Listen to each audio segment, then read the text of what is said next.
Muy bien, jóvenes, ahora pasemos un poco a explicar qué son los trastornos del pensamiento o los trastornos de tipo psicótico. En este caso, les recuerdo nuevamente que ustedes ya pasaron por la materia de procesos psicológicos básicos y seguramente revisaron un proceso llamado pensamiento. El pensamiento está conformado por condiciones como hacer categorías, generar juicios, hacer analogías, comprender, digamos, los elementos de doble sentido, etcétera. En este caso, vamos a partir ya no de la mente, sino de la cognición. Les recuerdo que en este siglo XXI ya no hablamos de lo mental, sino hablamos de cómo las personas tienen una cognición determinada. La cognición es un proceso que implica el cómo los humanos aprendemos y adquirimos las experiencias del mundo.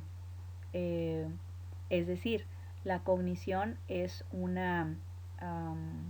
mecanismo a través del cual los humanos atrapamos, digamos, la realidad, y dentro de la cognición están todos los procesos psicológicos que ustedes aprendieron. Entonces, en este caso vamos a pensar que el proceso entonces de la cognición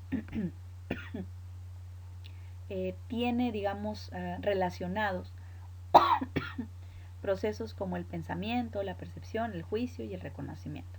¿Okay? Entonces, los trastornos del pensamiento en particular que vienen en el DSM-4, pues precisamente se relacionan con la cognición, es decir, esta manera en la que los humanos pues nos apropiamos, digamos, de la realidad. Los trastornos de naturaleza esquizofrénica, estudiantes, son trastornos, digamos, más graves, llamados precisamente psicosis también, o anteriormente se les llamaban psicóticos, porque involucran en algún punto una alteración de lo que llamamos pensamiento. Es decir, se altera el juicio, se altera la manera en la que se hacen inferencias o deducciones, se alteran las capacidades de categorización, se altera finalmente las habilidades para percibir, digamos, la realidad, etcétera. Como pueden ver acá, la esquizofrenia es quizá una de las alteraciones cognitivas, mentales, si quieren llamarle más antiguamente, más clásicas dentro de este grupo llamado trastornos del pensamiento. Sabemos que en la esquizofrenia o la esquizofrenia es quizá la representante de estas alteraciones de los procesos cognitivos que están gravemente deteriorados, que llevan a una desintegración importante de la personalidad y sobre todo llevan a una condición de aislamiento social. La esquizofrenia entonces es uno de los quizá trastornos más estudiados por la psiquiatría y la psicopatología desde el momento que inician como ciencias médicas, intentando explicar por qué las personas llegan a desintegrar su mente de esta forma.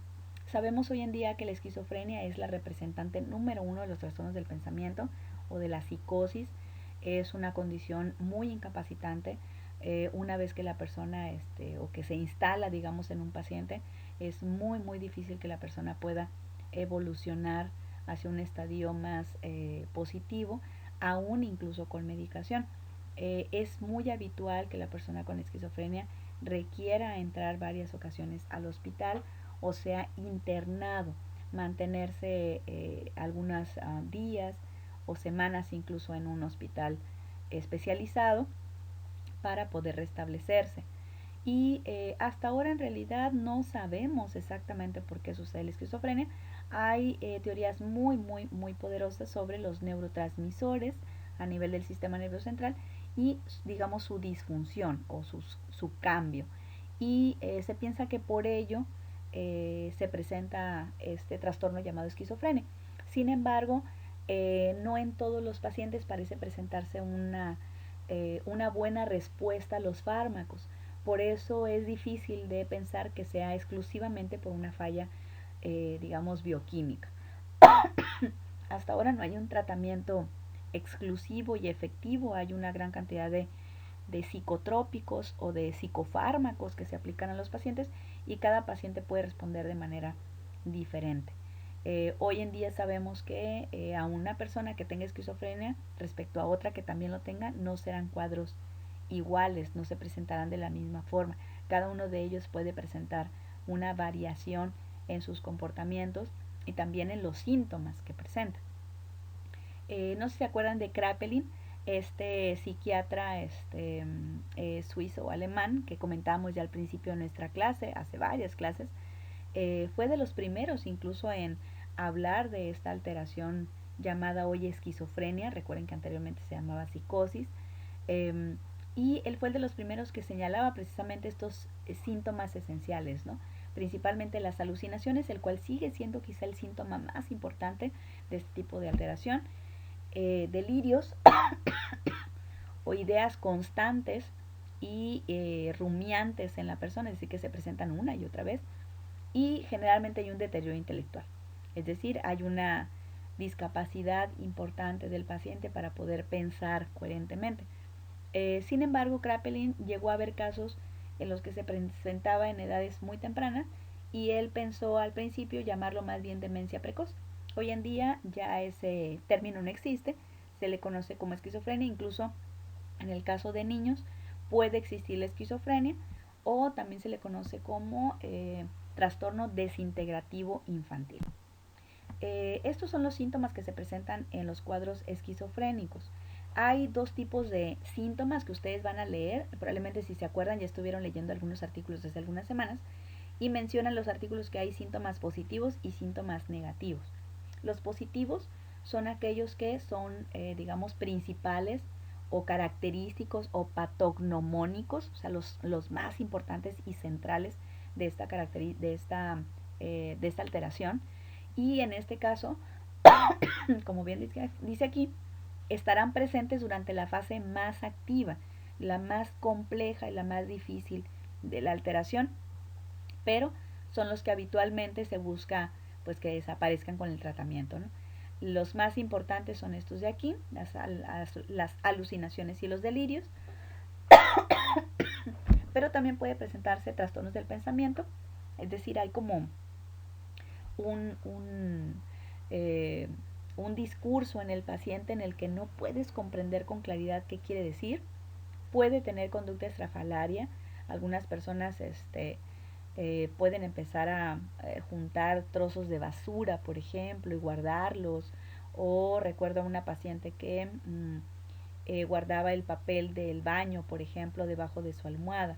Entonces es una conducta bastante atípica. Y los síntomas negativos son aquellos que, digamos, se presentan no en la fase activa, sino en un momento, digamos, previo, o incluso pueden quedarse después de que ya se avanzó de una fase activa. Es decir, esto es lo que queda, digamos, en la conducta del paciente. Y por supuesto, entre más de ellos se presenten, el pronóstico del paciente suele ser peor. Como pueden ver, tenemos un síntoma llamado afecto abatido. Es un paciente que parece, junto con la anedonia, parecen como no sentir emociones o no se perciben, digamos, con viveza o vivos. Así que básicamente las emociones están como adormiladas o adormecidas. Llega a haber pobreza en el lenguaje, es decir, el paciente puede ser que ya no interactúe verbalmente con muchas personas. Se presenta la apatía, es decir, no hay ese deseo de realizar acciones o de estar junto con las personas. Y se presenta también la bulia, es decir, esta tendencia motivacional a no hacer nada.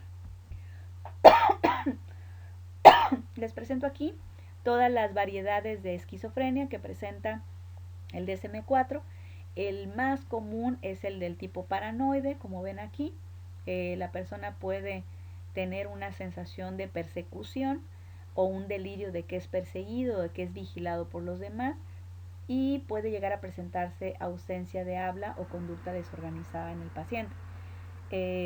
Tenemos también el tipo desorganizado, donde los comportamientos más bien son muy bizarros, una conducta muy atípica o muy extraña por parte del paciente. En el catatónico, la alteración central es de tipo psicomotor, el paciente simplemente entra en inmovilidad motora o una especie de estupor, el paciente no se mueve y se queda incluso con una especie de posturas muy extrañas y puede quedarse así horas o incluso días. Eh, También existe posibilidades de tener ecolalia o ecopraxia, es decir, la ecolalia es la tendencia a repetir exactamente lo que escucha el otro, como un perico, por ejemplo, y la ecopraxia, que es algo así como copiar los movimientos que hagan los demás. Tenemos también la esquizofrenia de tipo indiferenciado, donde tenemos alteraciones de tipo psicótico, muchas alucinaciones, principalmente muchos delirios y pensamientos muy bizarros, pero no alcanza a entrar dentro de las otras clasificaciones. Y por supuesto podemos tener algún paciente que presenta un episodio esquizofrénico, pero digamos que hace algunas semanas ya no se presentan 2 o más de los síntomas de la fase activa que mencionábamos hace rato. Así como pueden ver, hay una variedad de posibilidades en la cual el paciente puede encajar con sus síntomas.